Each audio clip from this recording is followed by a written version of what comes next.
All right, so in today's video, some of the different topics that we are going to have students answer is how to pick your school when you can't go on a physical tour, how that individual picked their specific college, how they picked their major, changing your major, how do you sign up for your classes, how do you know what classes you even need to take, and what it's like to be a part of the Honors College. I think it can be really difficult to try to give advice on how to choose a college right now when you can't attend in person.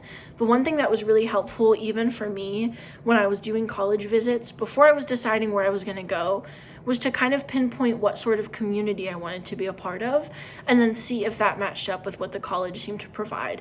So for instance, I knew that I wanted to be in a place that was competitive academically, but where students didn't feel like they were competing against each other. I wanted to feel like I was part of a tight-knit community.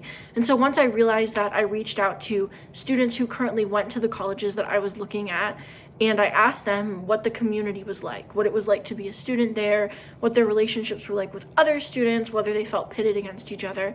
And I did this on platforms like Instagram, Twitter, and Facebook, which I know can be really scary to reach out to someone like that, but I ended up getting the most honest and holistic reviews of what it might be like to be a student at those colleges. And that definitely helped me pinpoint where I wanted to visit and where I might want to go, and ultimately was the reason that I was so interested in Oberlin, which is obviously where I ended up. I think another thing is to kind of figure out what sort of area you want to be in and how big you want it to be. I knew pretty quickly that I wanted to go to a small school, which helped me narrow down my choices. And that all kind of feeds into atmosphere, as well as whether you want to be in a big city, whether you want to be in a small town, etc., etc. So those are all things that you can kind of pinpoint from afar and decide what fits best for your life and what you're looking for in a school, even when you can't really get there. So currently with the pandemic, physical college tours are pretty much impossible to get scheduled, but there are still ways that you can discover different college campuses without even being present on their campus. So the biggest thing, obviously, go to their website, and if you want to find the exact college you want to attend in that university, so like for me, for example, I would go to Akron News website and then look at the College of Business because that's the one I'm in. And there you'll be able to find different contact information and be able to actually reach out and make a connection with some kind of staff member, whether it's in a certain field of study or just an advisor. There are ways to connect with people just through a simple email, and they can give you different brochures and documents on the college campus itself. They can hook you up with some other student via email to answer your questions about maybe a certain major or different questions about adapting to college. Yeah, there's definitely ways to do it. We have the internet capabilities, so I would say just take full advantage of it. I actually picked my school by hearing from a school teacher from high school.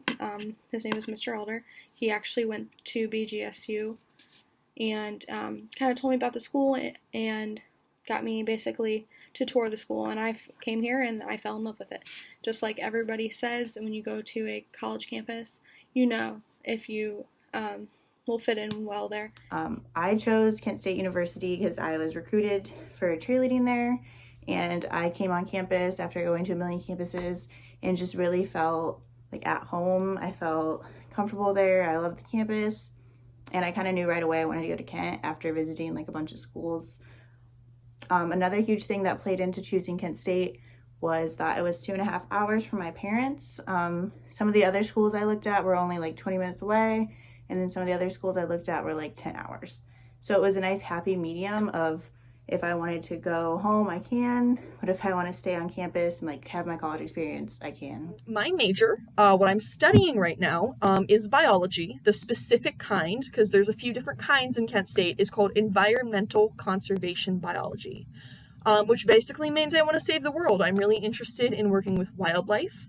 I want to work with endangered species and how I can research them and save them and find initiatives. And I also have a minor, which isn't the main thing that you're studying, but it's kind of a little extra thing that you take some classes on that's considered in your degree. And it's in climatology. So generally I would be studying like climate change and how that affects endangered species as well. I picked political science because I want to go to law school after undergrad, and I've always just been really interested in like politics and like the whole system as a like in general. So I feel like political science was a good gateway to law school. A lot of people who want to go to law school choose to major in political science, but you can go to law school with any undergrad major. I picked my major because I already knew what I wanted to do. I knew I wanted to work with kids. I knew I wanted to be a teacher.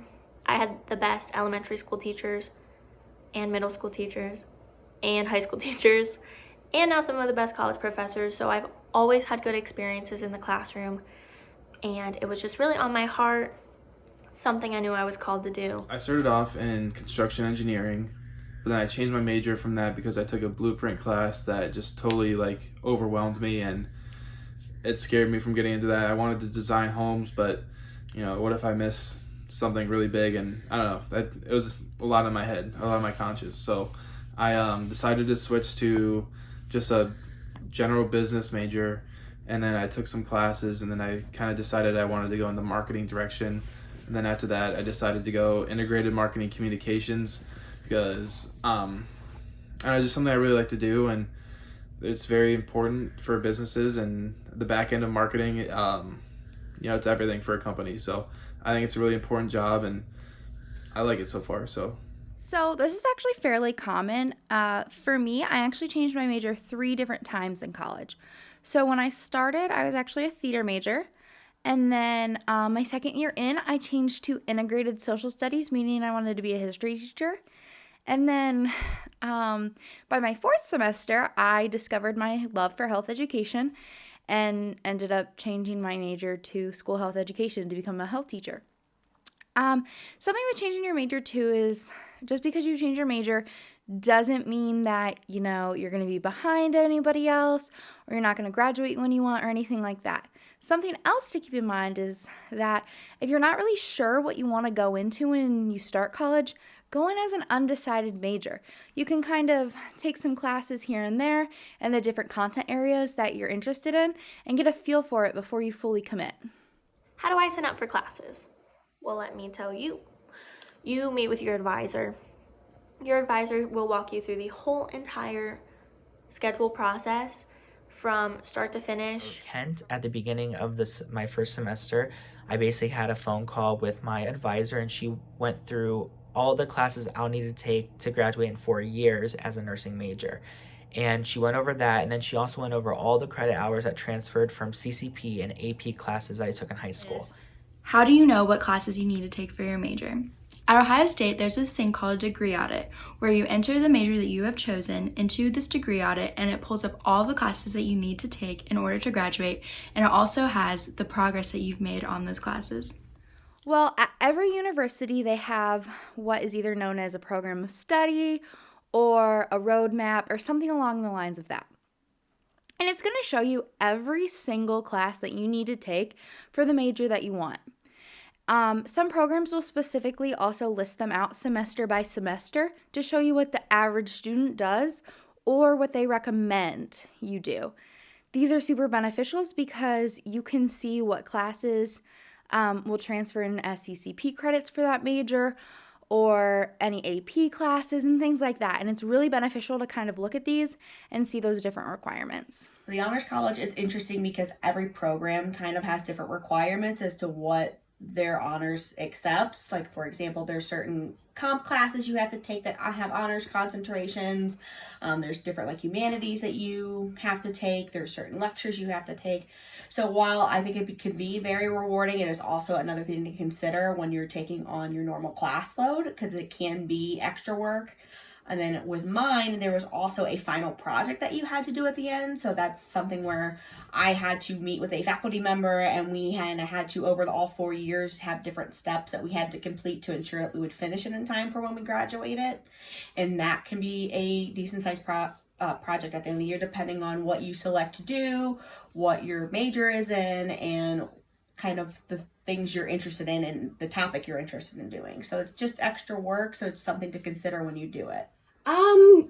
Honestly, for Kent State, I don't think it's really that much different than from being a normal admitted student. For us, we just have to get 24 credit hours of honors credits, which just means that you are typically doing an extra paper or an extra few pages on a paper. You're presenting something more. You're just doing something a little bit extra than the rest of the class typically would.